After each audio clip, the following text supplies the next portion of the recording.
Carnet de campagne, bonjour. Les carnets sont toujours dans les Côtes d'Armor. Il est collagiste, passionné par l'art du collage, un art pratiqué par Braque, Villeglé ou Picasso. Il a ouvert un musée qui est unique au monde et il s'appelle Pierre-Jean Varret.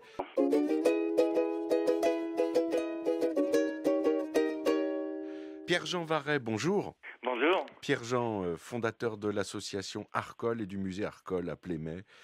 C'est une aventure, c'est une histoire extraordinaire. D'abord, ça m'intéresse, j'aime bien les histoires de vie. Et je vais faire une psychanalyse vraiment de bas étage.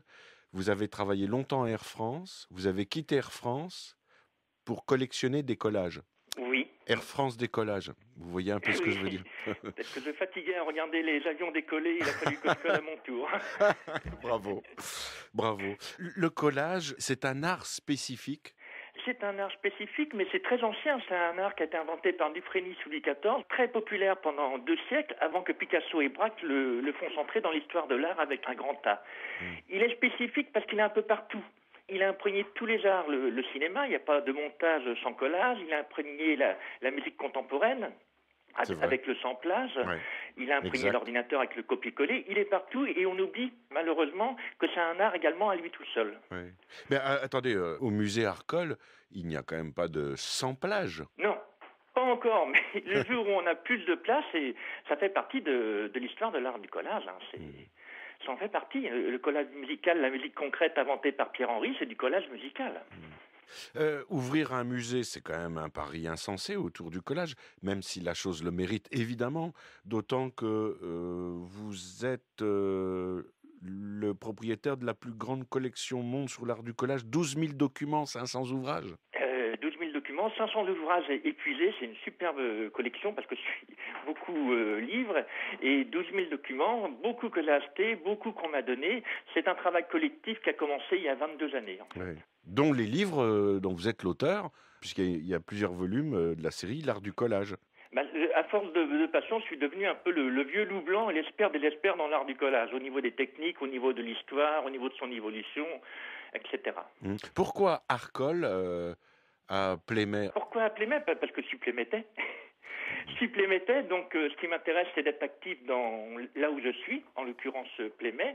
Et Plémé a un très beau bâtiment qui est l'ancienne mairie, qui est sûrement, à mon avis, le plus beau bâtiment de Plémé, et qui ne servait plus à grand-chose. Ça fait partie du patrimoine, et c'était l'endroit absolument idéal pour installer le musée.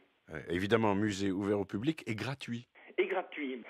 Tant que je m'en occupe un peu, j'y tiens un peu, parce qu'il n'y ait pas cette frontière de l'argent et de rentrer dans un musée, d'autant plus qu'on est quand même dans une certaine période de crise, et que justement en période de crise, je pense que les gens ont encore plus besoin d'art. Et comment rendre vivant un musée? Déjà, l'art du collage, il est très vivant. Parce que même avec plein de talent ou plein de connaissances, on ne pourrait pas faire les collages de Jacques Prévert puisqu'on n'a pas l'environnement de Jacques Prévert. Je ne pourrais pas faire un collage de Sweeters parce que je ne pourrais jamais retrouver l'étiquette du tramway de Berlin qui prenait en 1912. Oui. Donc l'art du collage ne cesse de se renouveler sans arrêt. Donc il est tout le temps en train de vivre et de respirer, c'est le cas de le dire. Et vous l'enseignez parce que vous dirigez des ateliers évidemment, des stages toute l'année en Bretagne et aussi 3 fois par an des stages pour adultes à Paris. Pour adultes à Paris 3 fois par an, oui, et pour adultes en Bretagne individuel toute l'année avec mon épouse qui est Sylvia Netseva, qui était professeur d'art à l'école des Beaux-Arts de Plovdiv, mais c'était une très grande collagiste, donc j'ai été la kidnappée. Et vous êtes le seul musée au monde consacré à cet art? Il n'y a aucun musée au monde consacré à cet art. Il y a un projet américain qui n'est pas ouvert, mais il travaille sur ce projet. Et c'est fait par Cécile Tousson, qui est un passionné comme moi, et on est en relation. Alors les amis, on va vous mettre en lien à notre page Carnet de campagne.